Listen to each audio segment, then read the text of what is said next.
श्री गणेशाय नमः। पंचांग के अनुसार यह व्रत भाद्रपद माह के शुक्ल पक्ष की अष्टमी तिथि से शुरू होकर अश्विन मास के कृष्ण पक्ष की अष्टमी तिथि तक चलता है।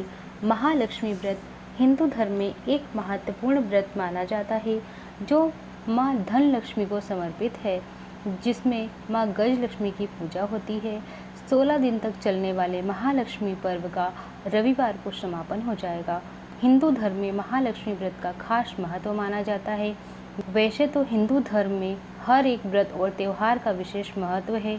16 दिनों में महालक्ष्मी का व्रत व समापन अश्विन मास की अष्टमी तिथि के दिन होता है। इसे गज लक्ष्मी के नाम से भी जाना जाता है क्योंकि इसमें गज पर बैठी हुई माता महालक्ष्मी की पूजा का विधान है।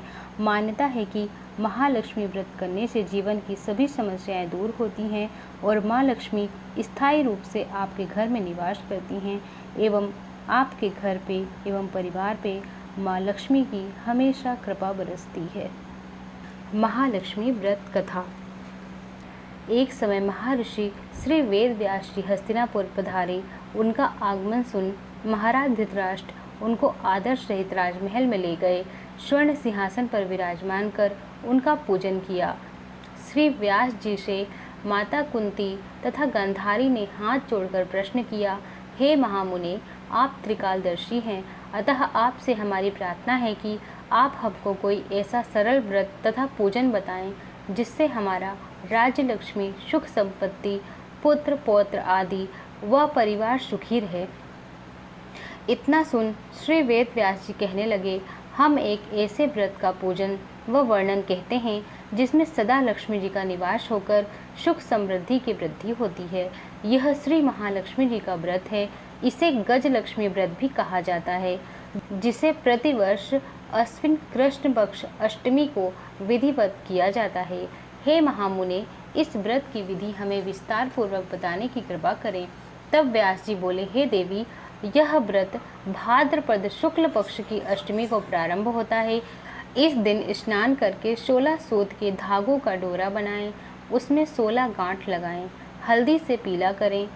प्रतिदिन 16 दूब व 16 गेहूं डोरे को चढ़ाएं।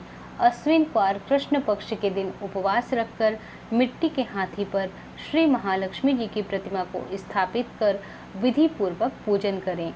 इस प्रकार श्रद्धा भक्ति सहित महालक्ष्मी जी का व्रत पूजन करने से आप लोगों की राज्य लक्ष्मी में सदा अभिवृद्धि होती रहेगी।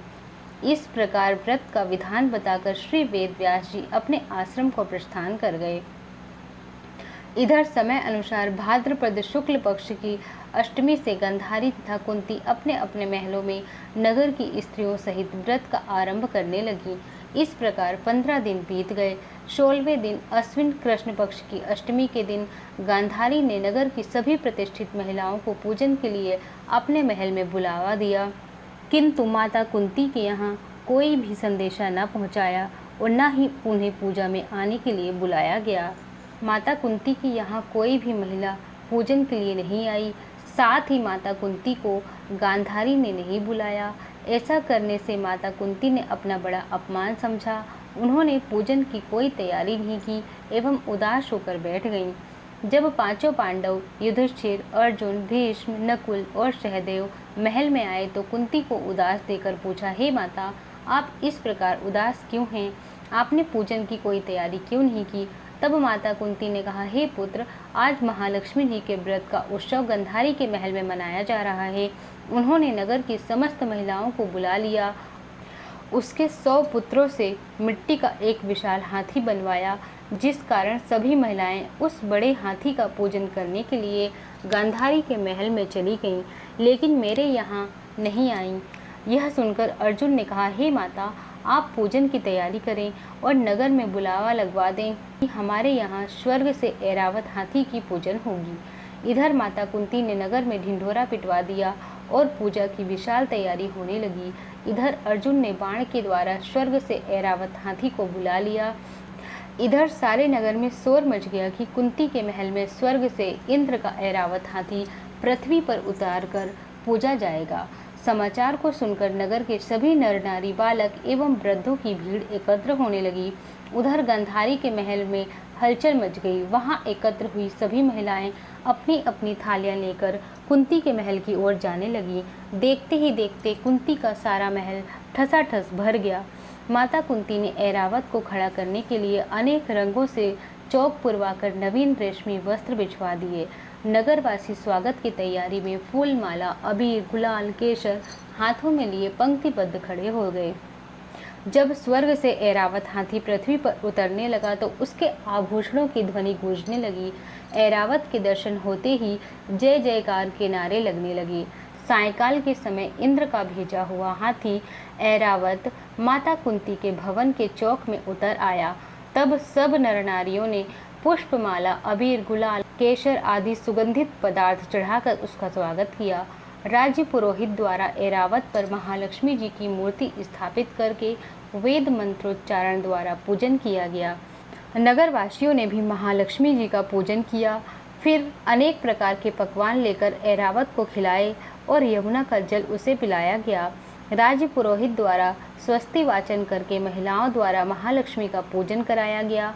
16 गांठों वाला डोरा लक्ष्मी जी को चढ़ाकर अपने अपने हाथों में बांध लिया। ब्राह्मणों को भोजन कराया गया। दक्षिणा के रूप में स्वर्ण, आभूषण, वस्त्र आदि दिया गया।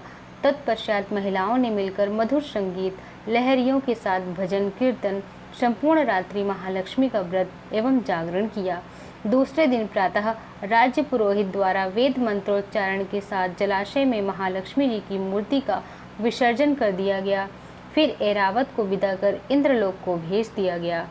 इस प्रकार जो भी स्त्रियां श्री महालक्ष्मी जी का विधि पूर्वक व्रत एवं पूजन करती हैं, उनके घर धन धान्य से पूर्ण रहते हैं तथा उनके घर में महालक्ष्मी जी सदा निवास करती हैं। इस हेतु महालक्ष्मी की स्तुति अवश्य बोलें।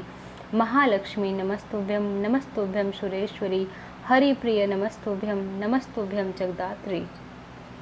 महालक्ष्मी पूजन में चढ़ाए गए 16 गांठों का जो डोरा है, उस गठान को खोलने का मंत्र।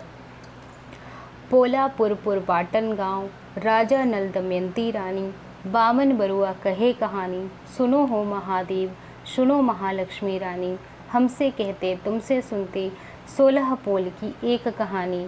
इसे एक बार बोलें और एक गठान खोलें। इस प्रकार 16 बार में 16 गठान खोलेंगे। बोलो माता महालक्ष्मी की जय, विष्णु भगवान की जय, श्री गजलक्ष्मी माँ की जय।